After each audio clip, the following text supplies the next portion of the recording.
Beginning of Parashat Behaalotcha, the commentaries explain, as they do many times, what is the connection between the previous parasha and the beginning of this parasha. In the previous parasha, there is a very long and detailed account of the Nesi'im, the Korbanot, the sacrifices that the various heads of the tribes, the leaders, brought. And here, in the very beginning of Parashat Behaalotcha, Aaron HaKohen is given a job to light the menorah. What is the semichut and what is the connection between the two? So they tell us that Aaron felt very bad. He was not given the job. He was not allowed to participate. He was not involved when the Nesi'im, each one, brought his korban. Not only that, his whole tribe was left out. So he felt very bad. And as a result of that, HaKadosh Baruch Hu tells him, you know what, don't feel so bad. Shelcha gdola mishelahem. The job that you will receive, the task that you will have, is much more important than the job that they had, that they were given. So don't feel so bad. So we need to understand what is such a great man like Aaron feeling bad about. Doesn't he know that things are handled properly by Hashem? He knows what he's doing. There's definitely a heshbon, there's a reason for everything. What do you actually feel bad about? And what is the message? What is the message that the rabbis are trying to communicate to us by telling this whole episode to us? By the way, Aaron felt bad. You should know about it. What's the message in these words? So we also need to understand, why did Aaron receive this job of the Hanukkah, of the menorah, lighting the menorah? What does lighting the menorah have to do with anything? Why is that so important? What does it symbolize? And later on, there's another question. If you read the Pesukim, you will see that after he's given the job, it says, Vayas ken Aaron el mul pnei menorah. He did as he was instructed. Would anybody think otherwise, that he would do differently? That he would hesitate? It wasn't difficult. So what's the Hidush? What is being emphasized over here? What are we being told? That Aaron did exactly as he was told. Now, according to the Kabbalah, the menorah has many sodot, many secrets. Why 7? Why out of gold, pure gold? And we won't get into all the secrets, all the sodot of what the menorah represents. That could be a whole lecture in itself. What does it symbolize? What is it actually doing? But a little bit we'll cover. One thing is clear, that Aaron HaKohen, in future generations, all the Kohanim HaGdolim, part of their job was La'asot Shalom Ben Yisrael Avinu Shebashamayim, to make peace between Am Yisrael, between the Jewish nation, and our Father in heaven. They had a very big responsibility, a very important job, to atone, amongst other things, through sacrifices, through the incense, the Ktoret. They were doing many, many things. But the Kohen Gadol, amongst other things, had a very important job in his prayers and in his actions, and through the lighting of the menorah. He basically was beseeching the Almighty for mercy and trying to make peace, that Am Yisrael should be in good terms with the Kadosh Baruch Hu. There should be no division, no separation. And that is what Aaron was doing by lighting the menorah. But why Aaron? Many of you perhaps were wondering, what's the idea behind lighting candles on Shabbat, for Shabbat? You know, it's the woman's mitzvah, even though a husband, the man, can also light.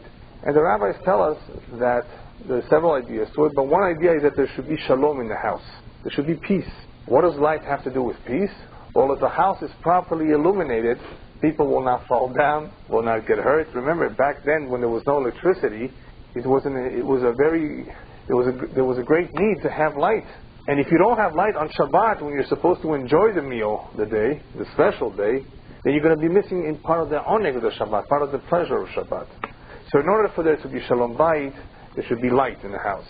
So even though today we have lights in every room, we still light the candles because of what it symbolizes, what Chava did, and other reasons. Nevertheless, the main reason behind it is that it adds to the shalom of the house.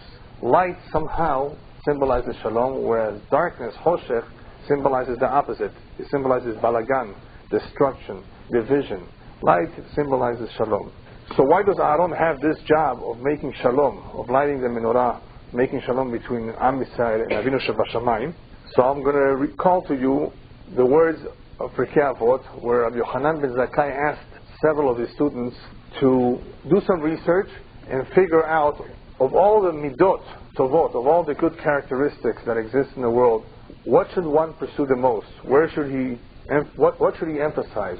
After all, you can't do everything. What's the most important midah that one should pursue to develop in himself to become strong in? So each one said something else. I'll just point to the one that the rabbi, that the teacher said is the most important one because it has within it all the midot tovot. If you develop this, if you work on this, you will be able to attain all the other characteristics as well. And which midah is it? Lev tov. A good heart. It's not something that you're born with, even though some people have more of a tendency to do favors for others. Nevertheless, that is part of every Jew's job in this world. Even though we all have a unique mission, we all need to be good and kind to others, develop a good heart. And this should be something that we should focus on, that Bil Azar said, the student of Yohanan ben Zakkai. If you focus on this, if you work hard on developing a good heart, memela, in other words, automatically and naturally, you will be able to develop all the other midot that you need to have, and you will fall everything will fall in its right place. In other words, you don't have to go around and work on this and work on that. Work on Lev Tov, and everything will be okay. So the question is, the rabbis don't discuss in Pirkei Avot, well, how you develop a Lev Tov, even though they give us a lot of good advice. How does one develop a good heart? The simple answer to it is by showing echpatiyut to another Jew, by showing that you are concerned for the welfare of another Jew as much as you're concerned for your own welfare. In other words, there are many situations in life where one is challenged, one is given the opportunity to show that he really cares for someone else. Whether it is to go out of your way to help him, whether it's to do him a favor, to lend him some money. And when one works on this, he will develop a lev tov, a good heart, because that is what will come out of all his actions. As the Sefer HaChinuk says, the mitzvot were given to us for a very important reason. Other than the higher reason that only Hashem knows, it is through the action of the mitzvot that we do that our hearts are affected. In other words, we gain something out of it. The mitzvot are for our benefit. They do something for us. By doing certain things, our hearts are affected. And that is, as I explained in the past many times, the significance of giving $1,000, $1 to 1,000 people versus giving $1,000 to one individual. Because you've only done the mitzvah once, and here you're doing it 1,000 times. You know how easier it will be from now on to do tzedakah? You've gotten used to it. You've done it 1,000 times. You've helped 1,000 people too. You've done 1,000 mitzvot. So our hearts are affected by doing something, and especially by doing it many times. So by getting involved with helping people, by showing our concern, we will develop a lev tov. What is perhaps one of the most important ways of showing concern, of echpatiyut for another? I thought of perhaps one of the most important ones being shalom bayit. If one goes out of his way to help a couple who's having trouble, husband and wife, and that's a very big challenge. It's not easy. It's very difficult. And why should you get involved, you might say? I want to stay out of it. There are fights, there may be insults. You know, it can get very, very nasty. And you go out of your way and you work hard. You make many phone calls. You go visit. And this takes away from your time, from your family. It can be very, very difficult and challenging. It can therefore be a tremendous mitzvah and a tremendous sechar. One will be greatly, immensely rewarded if he did, in fact, succeed in making shalom between the two of them. And the same is true between Adam and Chavero, between two individuals who have argued and who are not talking to each other, and you go ahead and succeed in bringing them back together. It's a tremendous mitzvah. It's a very, very big mitzvah, and there's no doubt that this shows very much that one is concerned, ichpat lo, for the welfare of the second individual. Aharon HaKohen very much stood out in this area. He was known for making peace between people. He was known for helping couples restore the peace in the house. Therefore Hashem says, you know what, you're the best man for this job. You're making peace amongst the Jews. You can also make peace benenu leben avinu shebashamayim, between Am Yisrael and the Almighty. After all, you are sincere. You're good at what you do. Your words are effective. And therefore, those same words will be effective when you pray to me. I will answer your prayers too. That is why Aharon is chosen for this job. We talked about lev tov, developing a good heart, developing the caring that one should have for another. It's not easy. And we spoke about one example, the example of making peace between husband and wife. But that is the ultimate. One will not succeed so easily. One will not be able to accomplish this task unless he really shows that he really cares. Words are worthless if you don't really mean what you say. And if you don't try hard enough, you may never know if you would have succeeded had you tried harder enough. There is, however, one other piece of advice that the rabbis tell us that it doesn't appear to be associated to this, but nevertheless I always felt it definitely will help develop a left tov. And that is the advice that the rabbis give us in Kne Lecha Chaver. Acquire yourself a friend. When you read this passage in Pirkei Avot, you will see the commentaries that they will explain something of the like, well, it's important to have one individual in this world where you can share all your secrets with, where you can communicate freely and openly, because that takes a big load off your back. If you're able to talk, just by talking, a person already feels better. Dagab belevish yashchena or yasechena, as the rabbis tell us. If you have a worry, just talk it over with someone else. Just the fact that you talk it over, that in itself will alleviate some of your worries, some of that tension, that anxiety that you may have. Having a good friend is very valuable. The Torah says, find that one person, that one individual where you can develop a close relationship, that you will care as much for him as you care about yourself. The rabbis speak very highly about a very strong relationship between two people. But perhaps another idea, an additional idea in this Kne Lecha Chaver, is not only that he, after hearing you, will be able to give you musar and you will accept it, because this is your best friend. Not only will he be able to alleviate you from your worries, there's more to that. When a person acquires himself a friend, a true friend, he eventually, hopefully, if he's sincere, will want to give the most into this friendship. He will do the most he can to make this relationship a good, solid relationship. This is therefore an opportunity. Friendships, solid friendships, are an opportunity for developing a lev tov. Because this is one individual that hopefully you will be prepared to do everything, whatever it is that he asks you, as long as it's reasonable, obviously. So here is a chance, an individual where you actually will be able to prove yourself. I'm willing to walk 5 miles for him. I'm willing to do this even though it's very difficult, but this is my best friend, right? Not everybody is fortunate to have this kind of a relationship, but they do exist, and it takes a tremendous amount of self-sacrifice and the desire to have something like this. Not everybody even has the desire to have such a close relationship. Some people are even afraid of close relationships. They're always suspicious.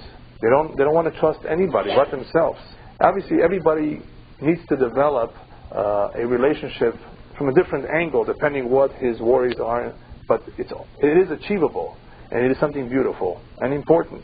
And this will help in developing a lev tov as well. We spoke about friendship.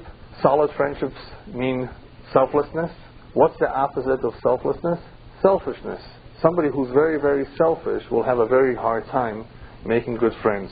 And not only will he have a hard time making good friends, if he has no friends, could you imagine him trying to make peace between two people? Right? It's impossible. The rabbis tell us that one who gambles is disqualified from being a witness. Pasul le'edut. A gambler, a regular, habitual gambler. Not one who once in a while plays bingo. Right? I'm talking about one who really spends money. He does it all the time. Why would you say he's pasul le'edut? Why can't he be a good witness? Why can't he be a good judge? He's very religious, observant, does everything right, except for this problem that he has. And the answer is very simple. A guy who's not concerned about his money, you think he will be concerned about somebody else's money? He's not concerned about his money. How could he give testimony about, or how could he judge a situation if we're talking about a financial situation? He doesn't even care about money. That's just one idea why this individual is pasul le'edut. One who is selfish. How could we imagine him being successful in telling others what to do as far as getting back together, caring for each other, right? Making peace. You yourself are having a trouble, are having this problem. So he will not be as effective. So selfishness is the opposite of selflessness, obviously. But how do we get around this problem of selfishness? We just spoke about ideas of how to develop a good heart, but if somebody who's really selfish has to overcome the selfishness to begin with. One way to overcome selfishness is by controlling your ta'avot, your desires. People have different kinds of ta'avot. One typical ta'ava, desire, is food. There are some people who are very much into eating and nashing and having all the goodies in the world. And any opportunity that they see food, they go for it. And this is a problem, because this strengthens their selfishness. How does ta'ava of ochel strengthen one's selfishness? Because he's feeding his body, his ratzonot. This is his desire. This is what he wants for himself, for his body. It's not necessarily going to make him a very selfish person, but it's definitely going to give him a harder time to be selfless. So one way to rid yourself of some of the selfishness is by controlling one's ta'avot. The rabbis tell us, what should one do if he sees that the Torah is having a hard time penetrating his head, no matter how hard he tries? Yitpalel shelo yikansu b'me'av. He should pray that excess food and excess drink should not enter his system. In other words, it could be because of the excess food and drink, because of all these food, the excess food that he's eating, all these ta'avot, that they are giving him a hard time with learning and with absorbing the Torah.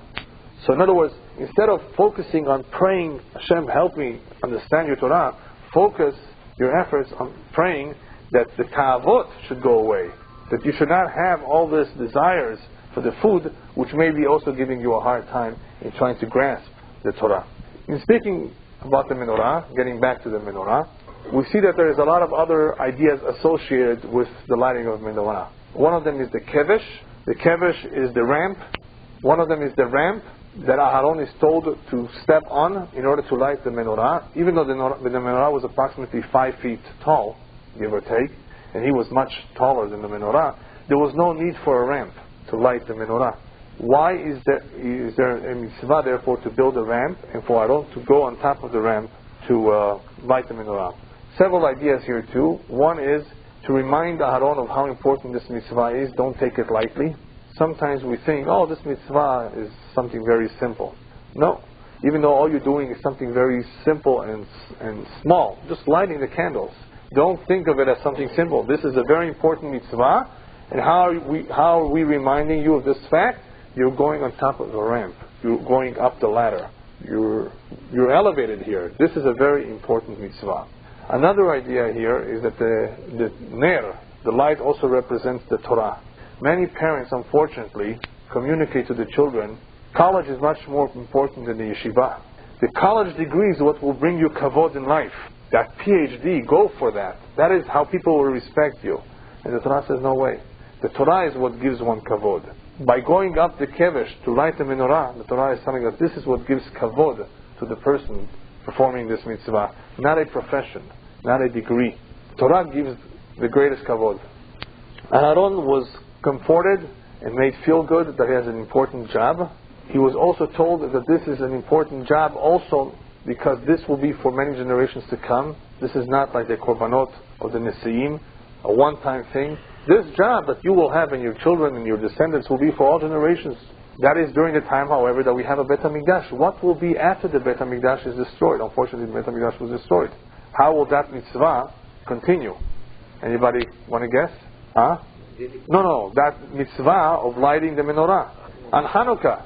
So in the mitzvah of lighting the menorah, there is a remez, the commentaries explain, that don't worry, this will be a tremendous mitzvah. It will be for all generations until Mashiach comes, because it's through your children that the miracle of Hanukkah will take place. These are just additional ideas of how Aaron was made to feel good, that don't worry, you have a very important job, a job that will last for all generations to come. Now we're ready to go into the personality of Aaron. Even though we spoke a little bit about what he did and why he got this job, we need to answer the other question we asked. And what was the other question? Why does the Torah emphasize he did as he was instructed? That's obvious. Now the Torah wants to give us a little bit of a description of who this man was. A little bit about his personality. The fact that he did not change, the fact that he did as he was told, is an important lesson in itlahavut, in doing mitzvot with excitement, as opposed to doing it out of routine. Aharon, even though was doing something routine, this was all the time. What could happen after a while? A person gets into a routine, and he does it, therefore, without excitement. Excitement, usually you do it the first time. The first time you're all excited. The Torah is emphasizing here a very important point. Even though he did this many times, it was always with the same excitement. And that's not easy, to always approach the mitzvah and do it with excitement. I'm about to do the mitzvah of Hashem, to do it with excitement. And that is a great merit to Aaron, that he was able to perform this mitzvah. Shelo shina, every single time he did it with the same excitement. No routine. You know, there are some individuals who do mitzvot, who pray, who come to the Bet HaKnesset, when their financial situation is okay. They have parnasah, they don't have any worries. Then they go to the Bet HaKnesset, they do certain mitzvot. But when things turn bad, they drop everything. Mitzvot have to be performed at all times, regardless of one's situation. Not only regardless of one's situation, regardless of one's mood. Sometimes we're not in a very good mood. we woke up on the wrong side of the bed. Is that what they say in English? Yeah, and you really don't feel good. Or you had a hard day. Is because of your mood, you're not going to go and pray Arvit? Because you're upset at your wife, because you're upset at your husband, you're not going to do something? You're upset? So what does that have to do with the mitzvot? But you know what? We're only humans. No, really, we're humans. And our moods affect us. And they affect us sometimes immensely. And we may not feel like Elanu Cheshek. We don't have any more the strength or the desire or the enthusiasm to do the same thing that we did yesterday. We feel differently. Aaron, regardless of his mood, and Aaron had moods too, I'm sure. He was human just like all of us. Right? I'm sure he had moods, he had situations, and there were some very, very tragic situations. He lost 2 of his children. That's very challenging. Let's see you perform a mitzvah on that day. Many people have complaints to Hashem, and they stop doing certain things. Some women who came here from Europe, they threw out their wigs from the boat as they were approaching Ellis Island, is it? Or wherever it is they came off. Yeah, their wigs. That's it. We're in America. Well, yeah. Well, that's it. Rabbi, but Aaron was an own he didn't have to do any positive mitzvot. Right, obviously, on that time it was different. But nevertheless, the point is, Shelo Shina. Vayaskina Aaron, he was always the same, regardless of the moods, regardless of the situations. The mitzvah was a mitzvah to be performed at all times. The rabbis very much cautioned us to be careful not to get too much into a routine. Routine is very, very dangerous. They tell us, for example, I'll give you various examples. Al ta'aset filatcha keva. In Pirkei Avot, the rabbis tell us, be careful that your prayer should not be routine. That is an excellent example because a prayer is 3 times a day, every day of the year, every day of our life. That can easily become a routine. And what happens when prayer becomes a routine? It's just words, lip service. They said, the rabbis tell us, Al ta'at filatcha keva. Be careful with prayer because prayer is so powerful. It should be tahanunim. It should be begging for mercy from Hashem. This is an excellent opportunity that you have 3 times a day for a few minutes to speak to the Almighty and ask Him. Chaval, if you don't use it correctly, if you just rush through it, if you don't understand what you're saying, if you don't mean what you say, it's no good. So be careful because that is one area that can easily become routine. And it's chaval. In other words, that would be a mistake. That would be a loss. Here they don't tell us how dangerous it is, but I'm telling you that too. That it's not healthy, and it could be dangerous too. Yes? There's a saved word. If you have any extra words, whatever it is, throw it in. Yeah, whatever comes to your mind. Yeah, sure. Yeah. Right. That is why some people, even when they say the Amidah, even though they know it by heart, they say it from the inside. Reading it, not closing your eyes, saying it by heart, even though you know it by heart, because reading it from the inside helps the kavanah. Helps you better focus on the words you're saying. A lot of people close their eyes because they claim that closing their eyes helps them better with the kavanah because they're not distracted. So the 2 methods of prayer in the Amidah are acceptable. You should know yourself. The challenge isn't necessarily always the consistency of coming 3 times. It's to be coming with simcha 3 times a day. That's the hard part. Sometimes you're tired. You have problems at home. To come 3 times with simcha is a challenge. Right. Simcha, joy, is another very big challenge, a very difficult challenge. Yeah. Here we're not talking about just simcha. We're talking about the proper kavanah, and that there should be no routine in what you're doing, but you should be doing it out of excitement and understanding what you're doing. The Rambam tells us something incredible. I mean, there's a lot of logic to it, but nevertheless it's very powerful. He says, whoever used to learn Torah and left it, dropped it, and became interested in something else, on him it is said, Kidvar Hashem Baza.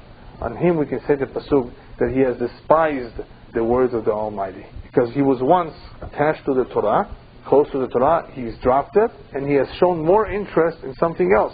So when you show more interest in something else, it's a tremendous Hilul Hashem. It shows that you are mevazeh. Indirectly at least, it shows that you are mevazeh, that you are belittling the words of Hashem. So I once explained, how did this happen? The Rambam tells us that after the fact, he's called it Dvar Hashem Baza. After the fact, after he has left the Torah, this action is called Dvar Hashem Baza. In other words, he belittled the words of the Torah. And so I explained, how did this happen to begin with is important. Dvar Hashem Baza already existed from the very beginning. In order for him to have let go the Torah, it must be that earlier on, at some point, he was already looking down. He was already getting into either a routine And therefore, because what is routine? Routine means you don't give the proper kavod and respect to whatever it is you're doing. You rush through it. So at some point before, he must have been belittling it. This is not as important. This is more important. And that is what prompted him, or at least gave him the courage to drop it completely. Just another idea of how routine, the lack of excitement, lends to belittling something, not showing as much importance to it.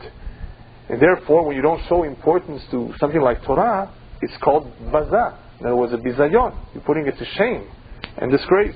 And that is exactly what Yeshayahu Navi warns about. Yeshayahu Navi communicates to us how Hashem is upset at us. Vayomer Adonai ya'an ki nigash ha'am hazeh bepivu v'sfatav ki beduni. Because since this nation came to me, approached me with their mouth and with the lips, that is how they gave me kavod. But in reality, libo rihak mimeni. But their heart is far from me. But tehi yira'atam oti, their fear for me was just mitzvat anashim melumada. All it was mitzvat anashim melumada. In other words, routine. A mitzvah that people are aware of, have learned, and they do it out of routine. In other words, where is their true prayer, their true supplications? Their heart is far from me. They're just giving me kavod with peh and sfatayim, with mouth and lips. And Hashem knows.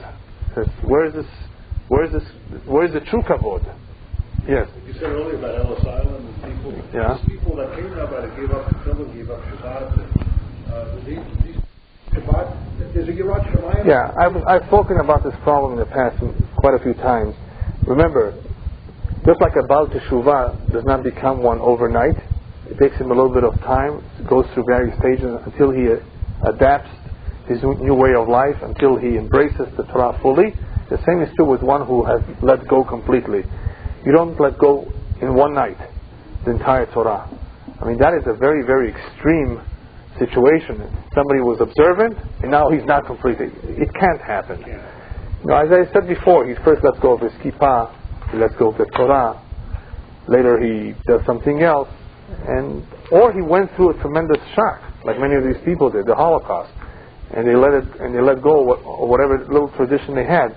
But even then, even those who went through this shock, this tremendous storm, their root system was very weak to begin with. Had they had a proper, strong root system at home, good example of parents who were devoted to Judaism at all costs, then the kids would not have easily abandoned Judaism. Because the child does what he sees at home. Depending how committed the parents were, that is how the children will be. But there are exceptions. There are all kinds of children, depending on the circumstances that they're in. So therefore, we can't judge anybody because we don't know what we would do if we would be in their shoes. But obviously, when somebody is not very committed, when he does things out of routine, without excitement, it's easier for him to eventually, gradually let go of it. And that is why this is so dangerous, to do things out of routine, which means you don't respect it, you don't care about it so much. And eventually you may drop it altogether. But if you recognize something for what it really is, you do it out of excitement, you're happy about it, not only will you continue to do it, it will be contagious.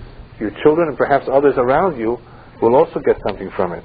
That is perhaps also why we break a cup, a glass, I should say, underneath the chuppah. Everybody familiar with this tradition? The chuppah is the happiest day of one's life.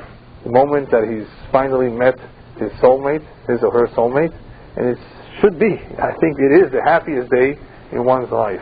At the height of simcha that we have, the rabbis tell us, don't forget that your simcha is really incomplete as long as my simcha, Hashem says, is not there. Because my home is destroyed.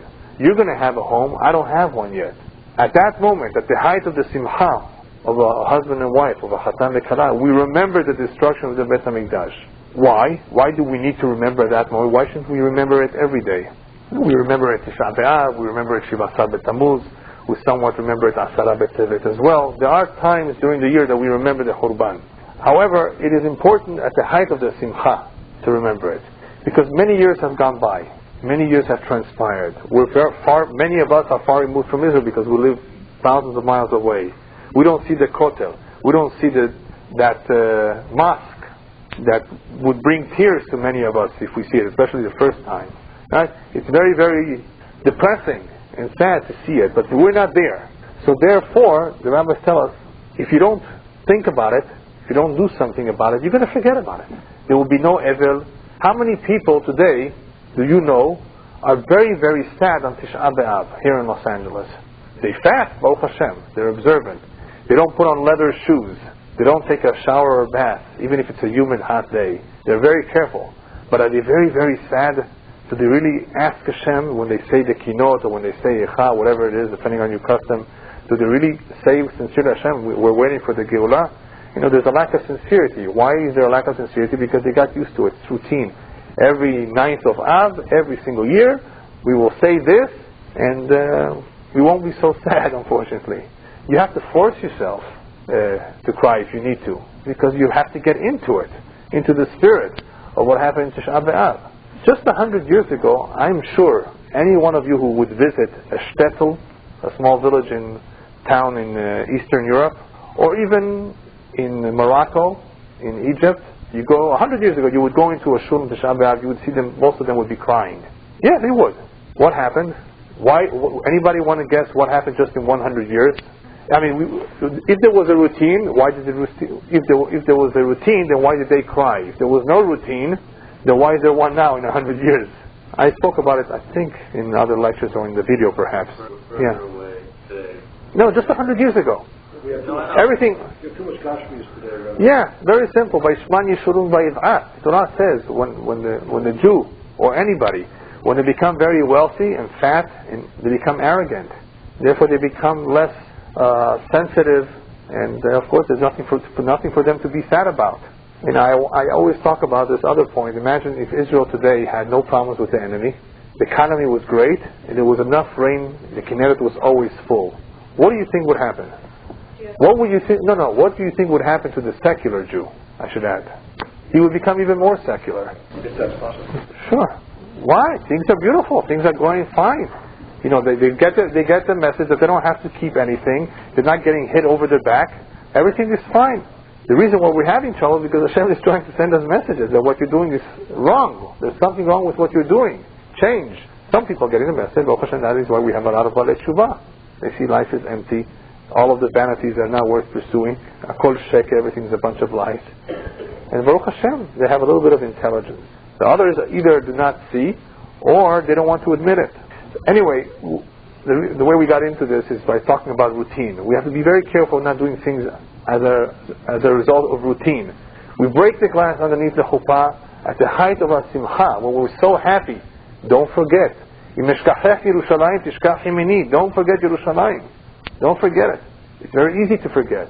Now, when you're very, very happy, it's when you more readily forget about the troubles of others. How could you forget about Yerushalayim?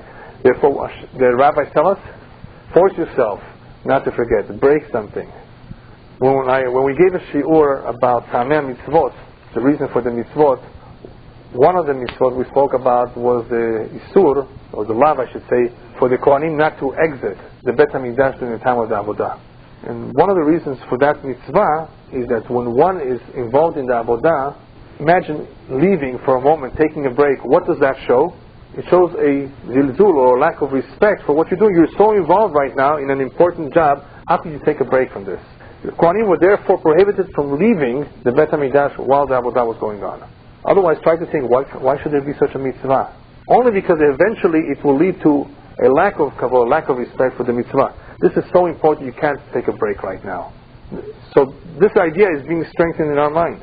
Be careful from doing something that will take away from the kavod of a mitzvah. That is why the rabbis tell us in Pirkei Avot, Hamafsik mi mishnato, whoever is learning Torah, Mishnah, and he interrupts his learning and he says, oh, what a beautiful field. Look at the flowers blooming. He deserves to die. As though he deserves to die. What did he do wrong? He's admiring the beauty of the world. Hashem, you have a beautiful world. Yeah, but you were just learning. Don't interrupt your learning. When you interrupt your learning to do something less important, it's taking away from the kavod of the Torah. And that you cannot do. That's the idea behind this Mishnah. Don't interrupt your Torah. And this is a challenge to many in school. And I remember when I went through high school, kids would always want to interrupt their teacher, their Rebbe, to speak about everything but the Torah.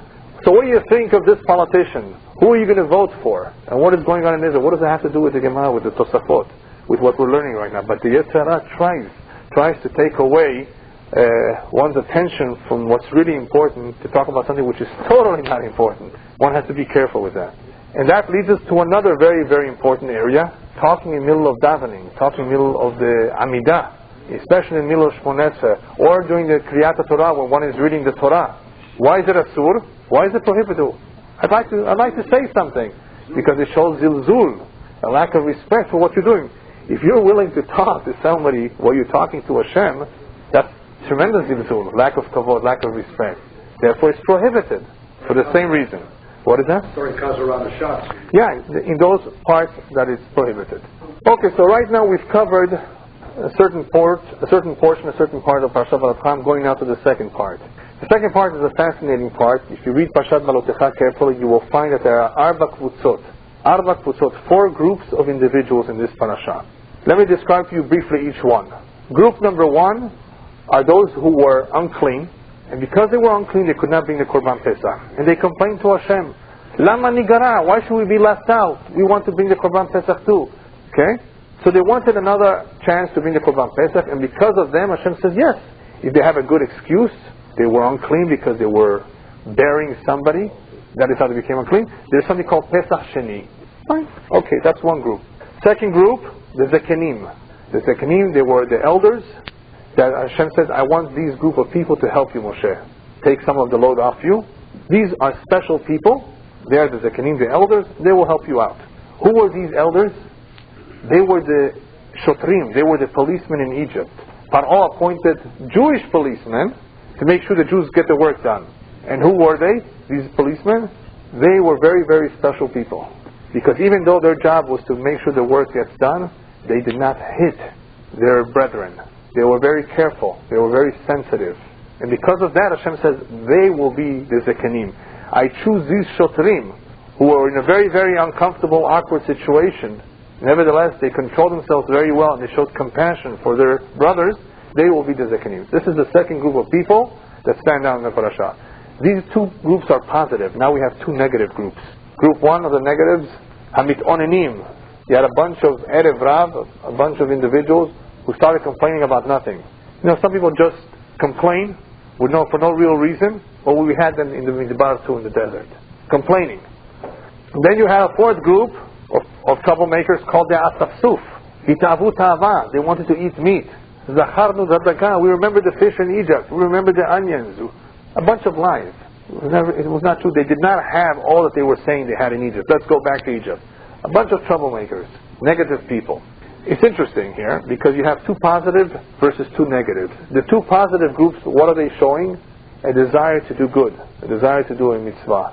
And here these 2 other groups, they are thinking of themselves, not thinking of others. Very, very opposite groups. Just like to speak briefly mostly about the first group. The first group complains, why should they be left out? What do you mean, why should you be left out? You were unclean, and don't worry about it. If you're unclean, you're patur, you're exempt. No, they feel bad. Why do they feel bad? And why does the Torah have to tell this to us? There's a group that feels bad, and because of that there's a Korban Pesach Sheni. Why should there be a Pesach Sheni? But I always felt that this has in it a very important message to Baalei Teshuvah, those who are doing Teshuvah, those who are coming back to the roots. Imagine somebody coming back with Teshuvah at age 60, and he feels bad. Alright, for my sins I can bring a Korban when there will be a Bet HaMikdash. But what about all those missed opportunities, all those mitzvot and maasim tovim? For 60 years I was pursuing nonsense, and I missed out so much. And the Torah says, don't worry. Lo tigara, you will not be left out. You will be given another opportunity. From whenever it is that you come back with Shuvah, don't worry, you will be able to catch up. Pesach Sheni is a way to catch up. They missed the Pesach Rishon, they're given a second chance. What's the idea behind the second chance? That every Baal Teshuvah should not feel bad that he's missed out on so much.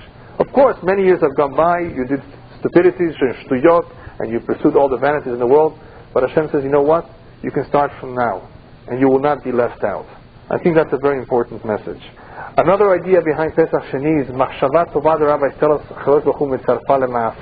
anybody who had a good thought, and there was some accident, something happened to him and he couldn't do it, HaKadosh Baruch Hu says, you know what, I give you credit for that machshava.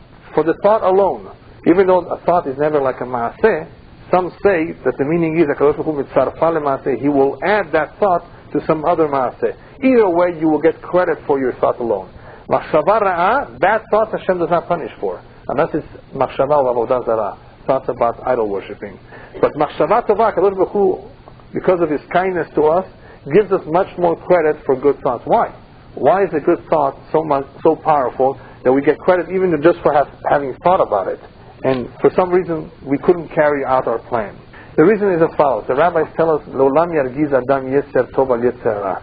One should always make an effort to defeat the yetzer hara by using the offensive, not the defensive.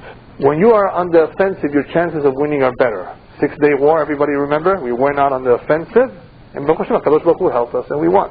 If you're on the defensive, your chances are harder, because the enemy is already in, you're defending yourself. You should always go on the offensive to try to defeat the Yetzer Hara. Initiative, offensive, has the advantages of that you choose the time and place, and you have the ability to surprise the enemy. Now, what happens when a person has a machshava tova? In other words, that he went on the offensive. He had a good thought, he initiated something, and he was held back. He couldn't finish it. The Yetzer Hara might come and tell him, you know what, don't feel so bad. What's the big deal? You tried. No. The rabbis emphasize, you will get credit for that good thought. Remember, you will get credit for that good thought, because the fact that you had it, that you went on the initiative, is very powerful. Why is it so powerful? Because that means you started the war against the Yetzer Hara. You went out and began this war. Be careful now not to cool off and say, okay, I missed. No, what should you do instead? Titzta'er. Feel bad. Kadosh Baruch Hu, how come I couldn't finish? Lama nigara. Why should we be left out? Why didn't you let me finish this beautiful mitzvah that I just began? This is the feeling that everybody should have when you attempted to do something good and you were left out. It's not only, that is why Hashem gives us credit for it, because this is very powerful. This is worth something. You're beginning the war, right? But more than the credit for it, be careful not to feel bad, not to cool off. This is a start. And if you try again, HaKadosh Baruch Hu will help you. Therefore, if somebody missed the shiur tonight, all right, I couldn't do it, I couldn't make it. But it's only Wednesday night. No, tomorrow go to some other shiur, Thursday, and make up what you missed Wednesday. Don't say, okay, I missed out, I found, so what? It's not my fault. No, feel bad about it. Lama nigara. That is why they felt bad too. Why should we be left out of an opportunity to do a mitzvah? Be on the offensive. And if one has these thoughts in his mind, then HaKadosh Baruch Hu ya'azor lo lashlim, to complete whatever he left out. It's always important to be on the initiative, on the offensive. Hashem says, I'll give you credit for it. This is already an important step, but just make sure you don't cool off. And when it happens that you are left out, feel bad about it. And if you feel bad about it, I will help you. I will help you. The next time you will be able to complete it one way or another. That is why now we understand why Aaron felt bad. What does Aaron feel bad have to do with anything? Because it ties in to this other group who also feels bad. The Torah is teaching us an important lesson about feeling bad of not being able to do a mitzvah. This group felt bad, and so did Aaron. Aaron feels bad. Aaron, why should you feel bad that you were left out of the Nesiim? For the same similar reason that this group that did not have the chance to do the Korban Pesach felt left out for not being able to do a mitzvah. That is the connection between these two groups, and that is why the Torah emphasizes this. Feeling bad about some mitzvah that you did not do is a very strong indicator that what an individual is doing is Hashem Shamayim. When we do a mitzvah, we have a choice. You can do it, as we said before, as a routine, without any kavanot, or you can do it really for the sake of Hashem Shamayim, the proper way of doing it. When one feels bad, he demonstrates that the mitzvah that he wants to do is Hashem Shamayim. It's an indicator. He really feels bad.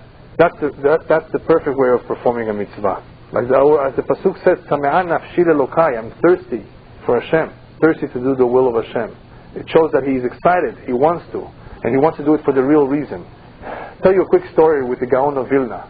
In Lithuania, and even today, not just back then, it was very hard to get an etrog. It's a citrus fruit. It doesn't grow in Lithuania. Where did they get it from? Italy. It was very hard. There was one per community, and everybody made the beracha on it. And some years it was very hard to get, and whenever it was hard, it was very expensive. There was one individual who traveled, and he finally met up with a businessman who had an etrog. He says, please sell it to me. He says, no way, I will not sell it to you. I want it for myself. But you don't understand, this etrog will go for the Gaon of Vilna. Oh, really? That's different. But you know what?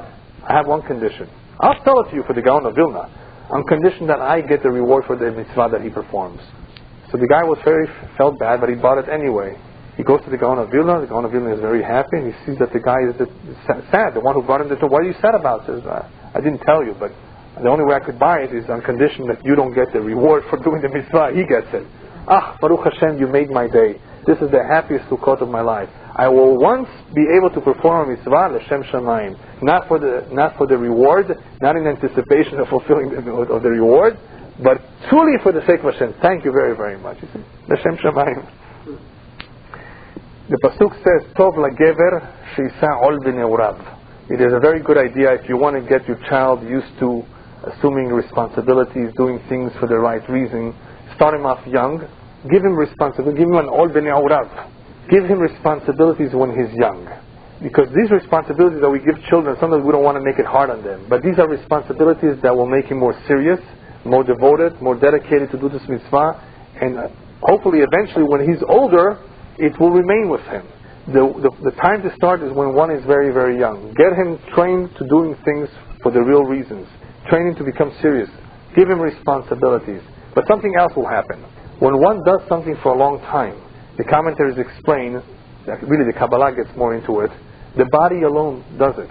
In other words, a tzaddik who has purified himself, refined his character, done everything to do the will of Hashem for many, many years, later on in his life, because of doing it so long, his body knows to do the right thing. He goes wherever he needs to go. His hands do not hesitate anymore. It's second nature to him. The younger you start with a child, therefore, and give him these responsibilities, the easier it will be for him. Gam ki yaskin lo yasuru mimeno, Shlomo Melech says. Even when he will be older, he will not let go of it. Give him whatever you can.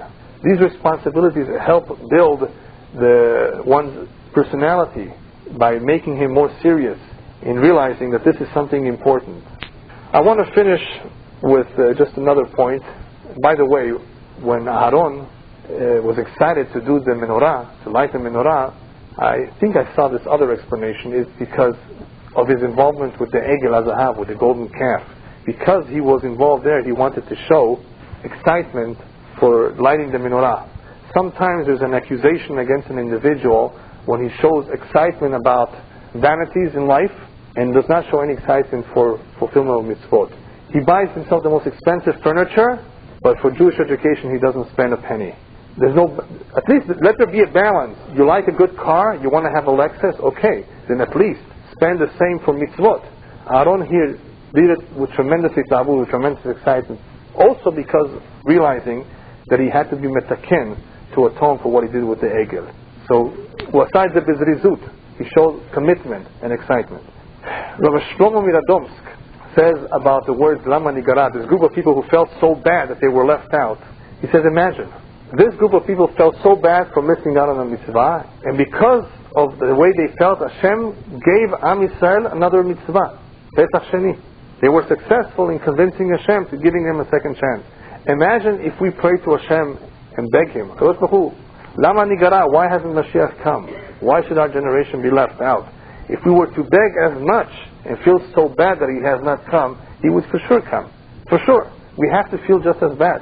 Or there is another story with in the Chafetz Chaim, once told a rabbi who was hesitating to take a job, 30,000 Jews are waiting for you. How could you let them down? He says, 30,000 Jews, I'm going. How could you let people down? Imagine if we were to tell Mashiach, how could you let everybody down? They're all waiting for you, 15 million Jews. But unfortunately, we don't have that courage to say that. But if everybody would be waiting a good amount, He would come. We have to show that we want this. The Malbim therefore says that is why one of the names of Mashiach is called Tzemach. What's Tzemach? Tzemach means a plant that has not grown yet. It's in the ground, but it can grow at any time. It can come out, it can sprout at any time. What does it depend on? TLC, tender loving care. Just water it, treat it well, fertilize it, take care of it, and just show that you have an interest in it. And B'ezrat Hashem, we will all see it come out very, very soon.